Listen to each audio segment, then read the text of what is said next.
Dans la conception aristotélicienne, le temps n'est pas une réalité autonome, il est une propriété du mouvement. Pour Aristote, le temps est indissociable du mouvement, bien qu'il ne soit pas le mouvement lui-même. Le temps est précisément le nombre du mouvement selon l'antérieur et le postérieur, c'est-à-dire la mesure quantitative du changement ordonné. Par exemple, 2 intervalles sur un cadran solaire. Quand l'ombre se déplace de la marque de 10 heures à celle de 11 heures, puis de 11 heures à 12 heures, nous avons 2 intervalles de temps que nous considérons égaux. Mais qu'est-ce qui se passe réellement selon la vision aristotélicienne? Le mouvement fondamental est celui du Soleil, ou plus précisément, dans sa cosmologie, celui de la sphère portant le Soleil. Ce mouvement continu produit un changement dans la position de l'ombre sur le cadran. Nous avons divisé ce changement continu en segments ordonnés, les heures. Le temps n'est pas le mouvement du Soleil lui-même, ni le déplacement de l'ombre, mais précisément la mesure numérique de ce mouvement, le nombre du mouvement selon l'antérieur et le postérieur. Nous disons qu'un même temps s'est écoulé entre 10 heures et 11 heures qu'entre 11 heures et 12 heures parce que nous mesurons des portions égales du même mouvement circulaire.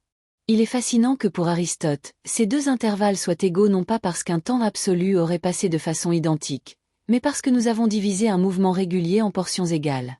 Si le mouvement change, comme lors des équinoxes et des solstices où la vitesse apparente du Soleil varie, la mesure du temps doit être ajustée. Le cadran solaire montre parfaitement que le temps aristotélicien est dérivé du mouvement et n'existe pas indépendamment de lui. Sans le mouvement du Soleil et son ombre, il n'y aurait pas de temps mesuré sur le cadran. Cette non-substantialité du temps implique plusieurs conséquences philosophiques. Le temps n'existe pas indépendamment des choses qui changent ou se meuvent. Sans mouvement, il n'y aurait pas de temps selon Aristote. Le temps est une propriété dérivée et non primitive. Il présuppose logiquement l'existence du mouvement, qui lui-même présuppose l'existence des substances. Notre perception du temps dépend de notre capacité à percevoir et à mesurer le changement. Si nous ne percevions aucun changement, nous ne percevrions pas le passage du temps.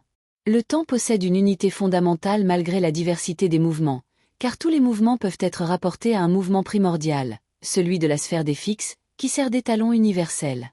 Cette conception contraste fortement avec les visions substantialistes du temps, comme celle de Newton, qui le considère comme une réalité autonome s'écoulant uniformément indépendamment des événements qui s'y déroulent. Pour Aristote, le temps est ontologiquement secondaire, une propriété relationnelle du mouvement des substances, et non une substance ou un réceptacle en soi.